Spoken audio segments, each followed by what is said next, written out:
अब तक हमने पढ़ा पत्र लेखन, अनुच्छेद, निबंध लेखन। आज की कक्षा में जानेंगे कहानी लेखन, जिसे इंग्लिश में स्टोरी राइटिंग कहते हैं। नमस्कार, मैं अमिता की कक्षा में आप सभी का स्वागत है। अच्छी कहानी में क्या क्या ज़रूरी होता है, कैसे एक पूरी कहानी तैयार की जाती है और किस तरह कहानी को लिखा जाता है, जानेंगे स्टेप बाय स्टेप। तो चलिए क्लास को शुरू करते हैं। सबसे पहले जब भी कोई कहानी लिखते हैं या सुनते हैं या पढ़ते हैं तो उसमें कई पात्र होते हैं। अब ये पात्र क्या है?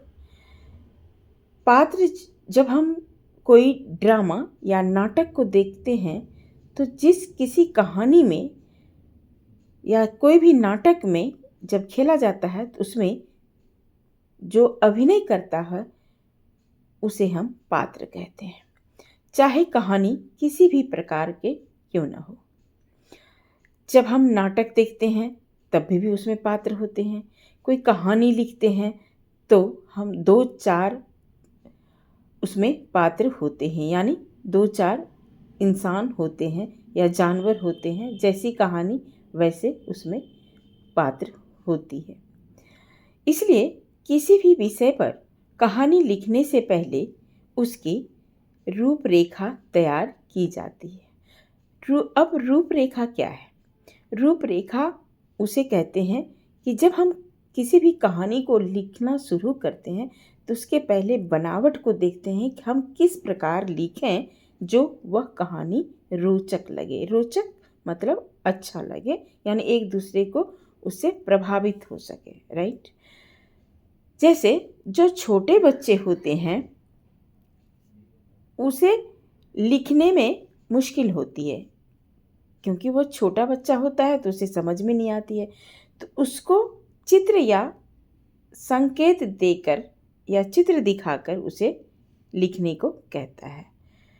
कहानी जब भी लिखें आप, छोटा हो और आकर्षक हो, और उसका शीर्षक जब भी दें तब भी आकर्षक और छोटा है। ध्यान रहे, जब आपको कहानी लिखने प्रश्न में आती है तो आपको उससे 2 बात बहुत इम्पॉर्टेंट है, यानी बहुत ही महत्वपूर्ण है। वह क्या है? उसी कहानी से, जो आपको कहानी दिया जाएगा उसी से आपको शीर्षक भी लिखना है और उस कहानी से आपको क्या शिक्षा मिली अंत में उसे जरूर लिखना है। जब कहानी की शुरुआत करें तो ऐसा हो कि लिखते समय, सुनते समय बिल्कुल रोचक और प्रभावशाली हो, ताकि दूसरों को सुनने में अच्छा लगे। प्रभावशाली मतलब जो सुन रहा है उस पर आपकी कहानियाँ सुनकर कुछ प्रभावित हो, ताकि उसे एक इंटरेस्ट यानी एक और दूसरी कहानी सुनने के लिए जागरूक हो। यानी उसने जो भी कहानी आपने सुनाया उस कहानी से उसे क्या ज्ञान मिला, क्या उसने शिक्षा पाया, ऐसा उसको कुछ अनुभव हो। ऐसा ही आपको कहानियाँ लिखनी होती है। चलिए अब यहाँ पर एक एग्जाम्पल दे रही हूँ, मैं उदाहरण देती हूँ। जैसे जब छोटा बच्चा होता है तो जब तक उसको एक कहानियाँ नहीं सुनाइए तो उसे नींद नहीं आती है। उस दौर से आप भी गुजरे होंगे और मैं भी गुजरी हूँ। अब कहानियाँ कौन सुनाती हैं? तो दादी की कहानियाँ, नानी की कहानियाँ सुनते हैं अक्सर बच्चे। आपने देखा होगा कि जब बच्चों को हम कहानियाँ सुनाते हैं ना दादी नानी की, तो वो बीच बीच में प्रश्न पूछता है, फिर क्या हुआ दादी, फिर क्या हुआ। तर्क वितर्क बच्चा बहुत लगाता है। उसके बाद जब तक उसे अंत में कोई शिक्षा नहीं मिलती उस कहानी से, तब तक वह बच्चा पूछते ही रहता है कि दादी उसके बाद क्या हुआ, दादी फिर उसको किसने मारा। सुना होगा ऐसा? बिल्कुल सही है। यही ऐसा ही उसको कहानियाँ लिखनी भी होती है ताकि हमें उस कहानी से कोई शिक्षा मिले। कहानी में स्थान समय ज़रूर बताएं कहानी ताकि दिलचस्प हो। दिलचस्प तब बनती है जब वह कुछ इंटरेस्टिंग हो यानी रोचक हो, जैसा कि मैंने पहले ही बताया। कहानी की वाक्य हमेशा सरल होनी चाहिए यानी सिंपल सी होनी चाहिए। कहानी विषय अनुकूल होना चाहिए यानी जिस सब्जेक्ट पे जिस विषय पे आपको लिखने कह रहा है उसी के अनुकूल होनी चाहिए। अपनी मर्जी वहाँ नहीं चलाएंगे। जो लिखने प्रश्न में पूछा जाएगा उसी के अकॉर्डिंग उसी से शब्द से रिलेटेड आपको लिखना है और ऐसा लिखना है कि कहानी शिक्षाप्रद हो। कहानी में घटनाओं को क्रमानुसार लिखें। क्रमानुसार क्या है? यानी जितने भी उस कहानी में बीती हुई घटना है जो सबसे पहले पहले बीता हो उसको क्रम से उसी के अकॉर्डिंग लिखेंगे। ऐसा नहीं कि कभी कुछ कभी उल्टा कभी सीधा वो पहले लिख दिया उसके बाद ये इसे भी लिख दिया, ऐसा नहीं करेंगे। धीरे धीरे ऊपर से देखते हुए कि पहले क्या घटा उसके बाद क्या हुआ। अब ऐसा तो नहीं है कि पहले पानीपत की दूसरी लड़ाई होगी उसके बाद पानीपत की पहली लड़ाई होगी। आपने कभी सुना है क्या? नहीं। तो पानीपत की पहली लड़ाई उसके बाद दूसरी लड़ाई फिर तीसरी लड़ाई, तो ऐसे ही लिखते हैं 1526 में, 1556 में और 1761 में। ऐसे ही आपको कहानियों को क्रमानुसार घटनाओं को लिखना है। नेक्स्ट है कहानी जो भी लिखें वह भूतकाल में होनी चाहिए। आज के दौर में जितनी भी स्टोरी है चाहे वो इंग्लिश की हो या हिंदी की हो, जितनी भी कहानियाँ हैं वो भूतकाल में ही होती है। भूतकाल का मतलब होता है जो बीता हुआ कल यानी जो बीत गई। जैसे बीता ही नहीं तो घटना आई कहाँ से? आप इतिहास में हिस्ट्री में क्या पढ़ते हैं? इतिहास किसे कहते हैं? इति मतलब बीती हुई, हास मतलब कहानियाँ। जो बीती हुई कहानियाँ हो वह इतिहास कहलाती है। तो इसी तरह जितनी भी कहानियाँ हैं सब हमें बीती हुई होती है कि करंट में कहीं भी नहीं होता है। जो आज अगर आप देखिए आज अगर बम ब्लास्ट होती है लाल किला में तो वह क्या किया? आज हुई तो अभी तुरंत नहीं होगी। वह अगर एक भी दिन होती है ना, 2 दिन भी पहले होती है तो वह बीत गई, उस घटना वह बीत गई। तो हमेशा जब भी कहानी होती है वह बीती हुई होती है। लास्ट है कहानी का अंत में इससे मिलने वाली शिक्षा जो है अवश्य लिखें। कोई भी कहानी होती है वह उसमें से शिक्षा जरूर मिलती है, चाहे वो छोटी कहानी हो या बड़ी। बिना शिक्षाप्रद कहानी होती ही नहीं है, इतना। और आपको वही शिक्षाप्रद जो है वह शिक्षा जो लिखना है वह आपको अंत में लिखना है। सबसे लास्ट है जब भी कहानी का अंत लिखें वह अटपटा ना हो, इसका खास ध्यान रखेंगे। अटपटा मतलब उल्टा सीधा, ठीक है। अब बात आती है इसे प्रश्न कैसे पूछे जाएंगे। बहुत अच्छी सवाल है। इसे 3 तरह के प्रश्न पूछे जाते हैं। कैसे? तो जो बच्चे छोटे होते हैं उसके सामने प्रश्न पत्र में चित्र दे दिया जाता है, उसको देखकर लिखना होता है और बच्चे जो चित्र देख के लिखते हैं उसी के हिसाब से लिखते हैं। सपोज अगर उस चित्र में बत्तख तैर रहा है तो उसी को देख के ही लिखेंगे, अपनी मर्जी वहाँ नहीं चलेगी, छोटे बच्चों के लिए भी, ठीक है। दूसरा, आपको एक कहानी दे दिया जाएगा, बीच बीच में रिक्त स्थान छोड़ दिया जाएगा, उसमें आपको भरनी पड़ेगी जो बहुत ही मुश्किल होती है। तीसरा, आपको ऑप्शन में दिया जाएगा कि 2 कहानियाँ हैं और इसको आपको संकेत यानी एक लाइन दे दिया जाएगा। उसके बाद उसी के अकॉर्डिंग आपको लिखा जाएगा कि इसकी एक शिक्षाप्रद कहानी लिखें। 2 में से आपको कोई एक कहानी लिखेंगे।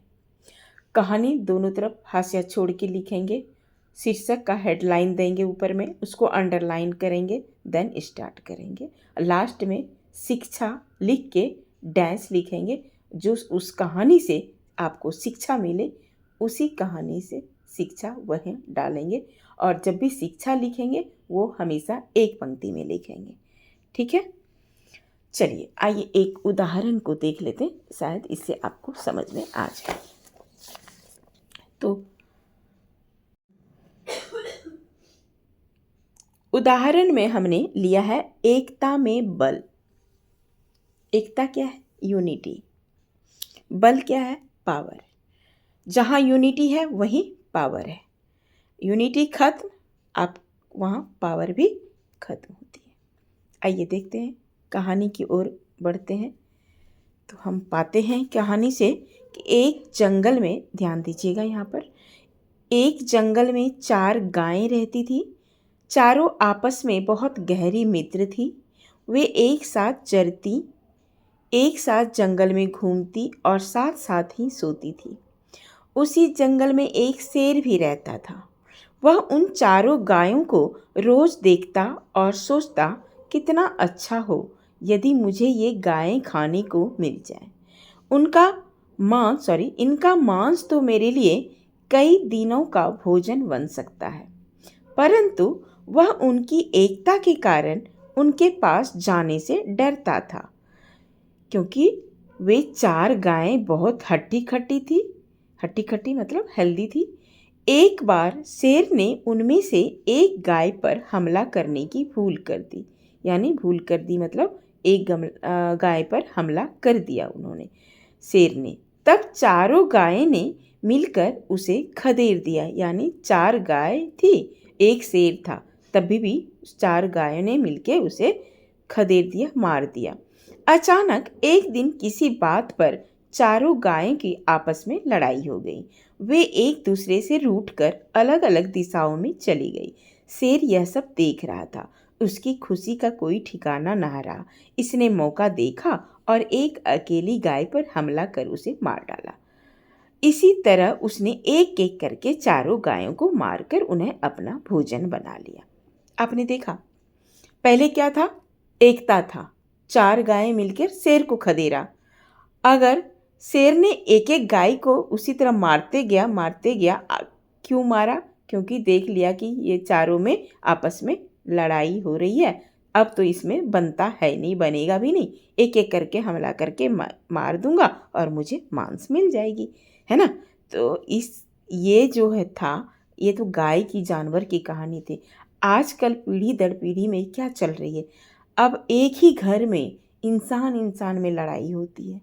जहाँ 4 भाई होते हैं, पहले तो बहुत एकता रहता है, जैसे उसकी शादी होती है तो खंडित हो जाती है, परिवार हिस्सों में बंट जाती है और वहाँ एकता नहीं रहती है, बिल्कुल नहीं रहती है। तो अब इंसान में भी जब नहीं एकता रहेगा, अगर आपने देखा होगा, जब आपको एक ही घर में 4 भाई में आपस में मेल जोल नहीं रहता है, एकता नहीं रहती है, उसे चारों तरफ से अटैक आता है, चाहे वो पड़ोसी हो चाहे रिश्तेदार हो। होती है कि नहीं? तो ऐसे ही आपको लिखना है स्टोरी। अब इसका शीर्षक क्या है? एकता में बल है। तो आपको कहानी से पता चल गया ना कि 4 गायें थी तो आपस में प्यार था तो एकता था। जैसे ही एक एक में लड़ाई हो गई, खंडित हो गई, तो शेर भी ने सोचा कि अब इसमें तो बनेगा नहीं, इसको एक एक करके मार डालते हैं, तो यूनिटी वहीं ख़त्म हो गई। तो इस कहानी से आपको क्या शिक्षा मिली? तो यहाँ पर हेडलाइन शिक्षा लिख के डैश डालेंगे, लिखेंगे, आपस की लड़ाई में शत्रु को लाभ होता है, अतः मिलकर रहना चाहिए। शत्रु मतलब दुश्मन। जब भी आपस में लड़ेंगे ना, तो रिश्तेदार तो हंसेंगे, पड़ोसी भी हंसेंगे। इसीलिए मिलकर हमें रहना चाहिए, तभी कहते हैं कि एकता में ही बल है। आशा करती हूँ आपको समझ में आ गई होगी। दूसरा जो है आपको इसी तरह आपको प्रश्न में दे दिया जाएगा, आपको वह भरना पड़ेगा उसी स्टोरी से। ठीक है, तो चलिए आज की क्लास में हमेशा हमने यही सीखा कि एकता में बल होना चाहिए। सीखना अच्छी कहानी के लिए जितना सीखना ज़रूरी है, इसी तरह आपको पात्र, स्थान, समस्या, ये सब सारी बातें इस कहानी में आपको लिखना है।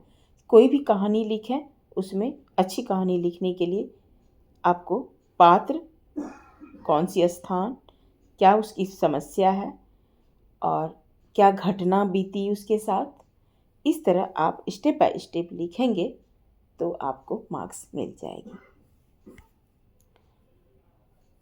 तो चलिए आज की क्लास में यहीं बंद करती हूँ।